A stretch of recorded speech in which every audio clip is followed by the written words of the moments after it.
Hey everybody, welcome back to the channel. So this is Sorbent's non-meta tournament number 1, round number 2, feature match number 2 of the second round, obviously.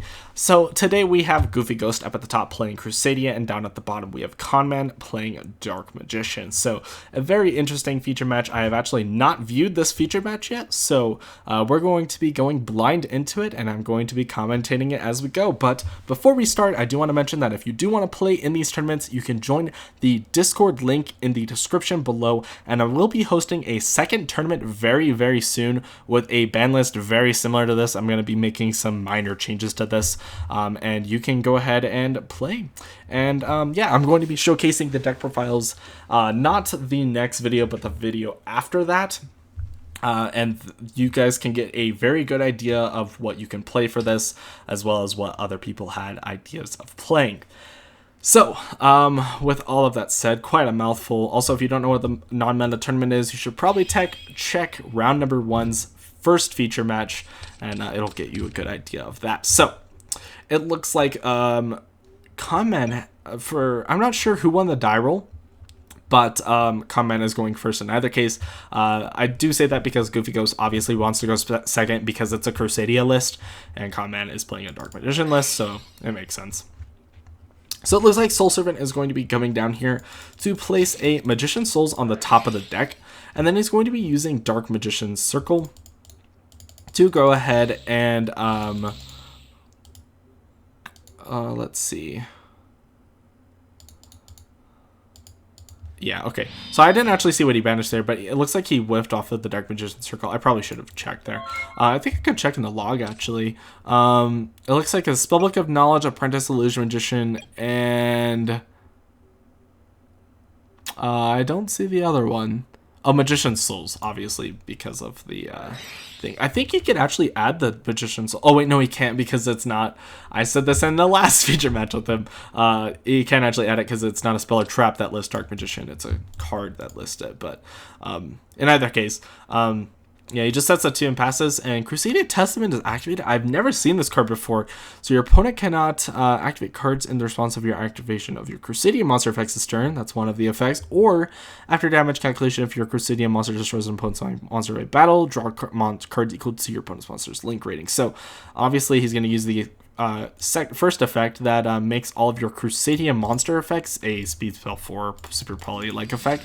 So he's going to be going ahead and going into Maximus, leading off into Magius, then using Parallel Exceed to special summon itself, and also special summon a second copy of Parallel Exceed. And then he's going to be overlaying into a Tornado Dragon.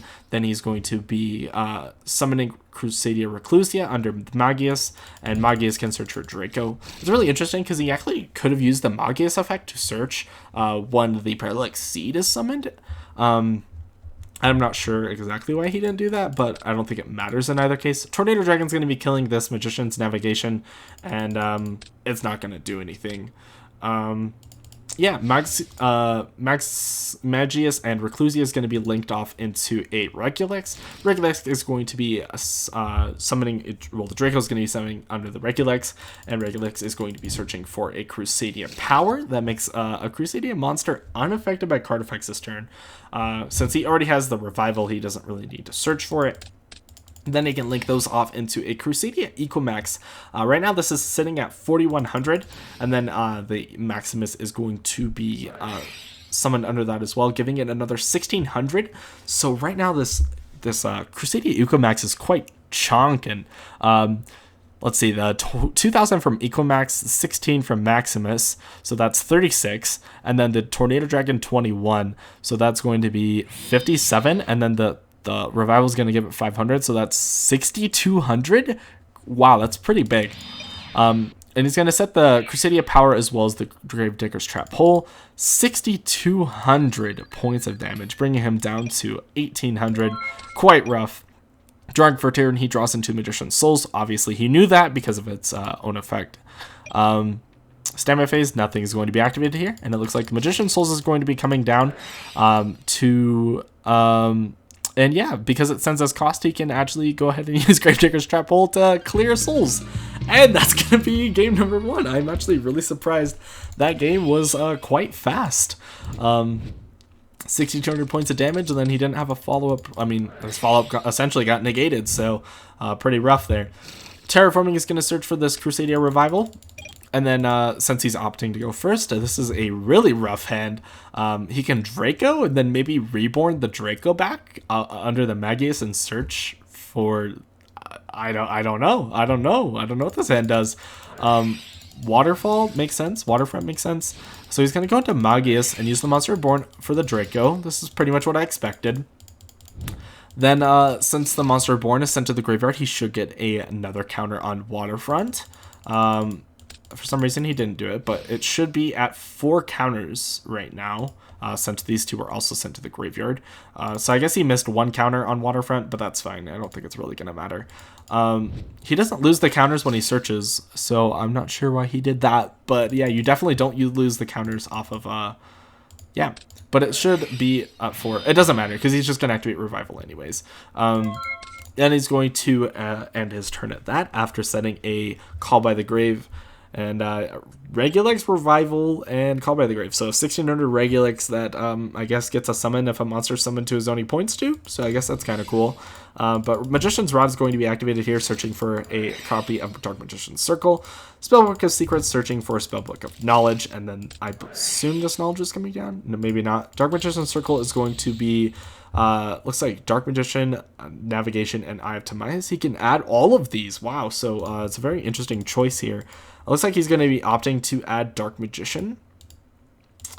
And then the rest are going to be put on the top of the deck. I'm not sure which order. I think I can check really quick, though. Looks like Eye of Timaeus is on the top next, which makes sense because, obviously, the next turn you can follow up with the Eternal Soul, bringing back the Dark Magician, and then turn that into the big one. But obviously, he can just use the Spellbook of Knowledge to draw onto it as well, so that makes sense as well. Magician Souls is going to be activated here, sending Dark Magician, which will bring Dark Magician back. And looks like he's going to be hit by a Call by the Grave, which is really rough. So he actually... Did he... I don't think he specified which effect he's going to use. I guess he's going to be using the special summon this card effect. If he triggered this effect, then technically the Magician's Souls should be sent to the graveyard since you do resolve as much as you can. It wasn't specified which effect he was activating, so I assume he was just activating the special summon this card effect. But you should actually technically ask your opponent which effect they're trying to use on Magician's Souls. In most cases, they can only apply this effect, but in this case, he could apply both effects, so he definitely should have asked for which one he was using. Yeah, Gamma Seal is going to be getting rid of this Regulix. Makes sense, just so he can't extend very far either. And he definitely should have not picked this zone. Oh, I think he's going to be telling him to move it over his zone. Yeah, okay, perfect. Then he's going to be just setting a ton of cards and ending his turn. Is he not playing Link Karibo in his deck? I am actually unsure about that. That would just be a very interesting thing that you could just do with Magician Souls, just to link it off, since he doesn't really have anything else to do with it. It's just a sitting something that's 0 defense. I mean, it's a pretty bad option, I think, to leave it on the field. Looks like he's actually not opting to play Link Karibo. Which I think, like, in this match, it could be, like, the determining factor, because if he's able to get into a Crusadia monster like Maximus again, or what's the big one? Is that what it is? Equamax. If he can get into an Equamax and then use the little one, Leonis, to make it pierce, that's at least 3,200 because it's 1,200 on its own, and then the 2,000 from the Equamax. And it pierces, and then for the 500 from that's 37. So I think the Link Karibo would have been really good there, but I don't think it's going to matter, since Interrupted Kaiju Slumber is going to be coming down here, giving him a Kaiju, and then also summoning a Thunder King to the zone he has as well. So looks like he's just going to battle over it for 1,100. Magician's Navigation is going to be activated here, summoning Dark Magician and an Apprentice Illusion Magician from the deck. Then its Circle is going to be chained, and Apprentice Illusion is going to be searching for a Dark Magician, and yeah, he's going to be banishing the field spell, and then he can redeclare he's not going to be retargeting because of, it looks like, if your other, yeah, so it looks like if he did change the target, he could actually use Apprentice Illusion Magician to give him a 2,000 bonus since it's on field as well.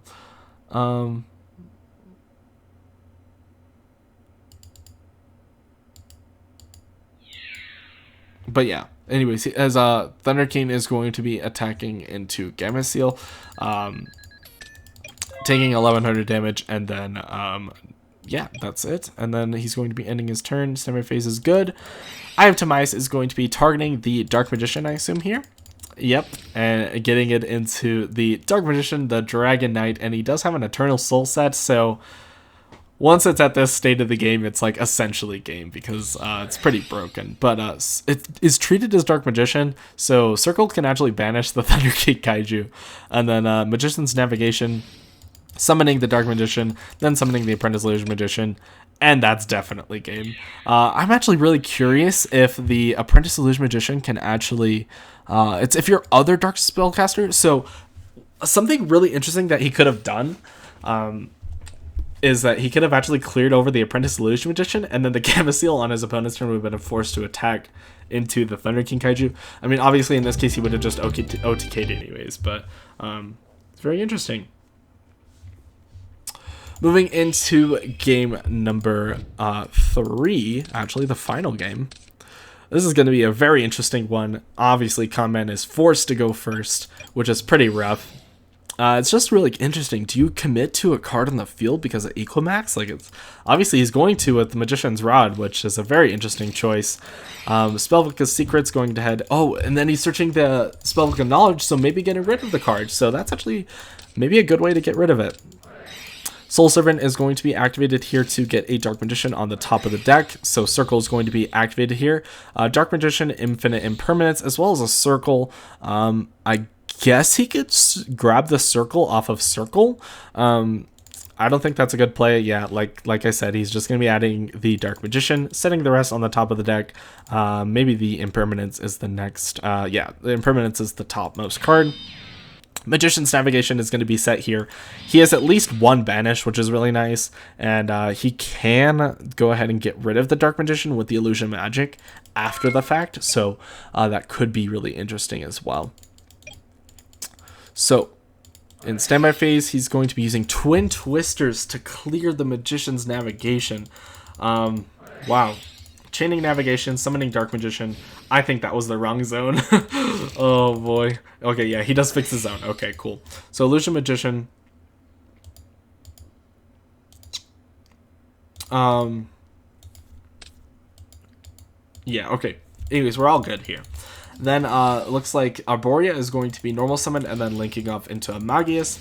Draco's coming down, searching for the Maximus off of the Magius, and then getting the Arborea back from Draco's effect, activating the Crusadia Revival, linking off into a Crusadia Regulex, then special summoning Arborea, and then can search for Crusadia Power from Regulex. I keep getting the names mixed up, but I think you guys know for the most part what I'm talking about. Linking those off into an Equimax, then he can go ahead and special summon the Crusadia Maximus. So right now this thing is sitting at 4100 attack, being able to attack all monsters his opponent controls, and it's going to do double damage. So 41. Can Navigation summon in defense mode? Oh, it can. Oh, I think that was a misplay, summoning these into attack mode. I think it definitely should have been summoned in defense mode. Looks like Monster Reborn's going to be activated here, bringing back Gamma Seal, and I think that might be game. That's pretty rough. Being able to attack twice. Oh boy, I think that is game, right? Because let me do my math really quick here. I just want to double check. This is going to be 3,800 plus the 500. That's 43 plus the 2,000, 6,300 attacking into a Dark Magician with 25. That's going to be 3,800 points of damage since it's double damage. That's going to be 7,600 points of damage. And he can attack both of them. Oh man, I think the Dark Magician should have been summoned in defense mode. I think that might have definitely changed the game because if it was, I think he definitely could have had a better chance at this. Oh man, that is so sad. I definitely think this magician's rod could have added maybe another copy of navigation, and then on the next turn he could use the navigation to like destroy something. I don't know, maybe not actually. I don't know if you can.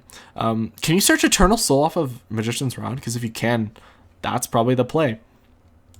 But unfortunately, I think summoning the Dark Magicians in attack mode was ultimately the deciding factor of this game. So that's going to be doing it for this round. Goofy Ghost is officially undefeated going into round number 3. And if you haven't seen the previous match, you should click off for spoilers really quick. I'll give you a second. All right, so spoilers. I won the previous match, which means I was also undefeated. So in the finals, it is going to be me versus Goofy Ghost for round number 3. And yeah, that's going to be round number 3's feature match. So I will see you guys then for that finals.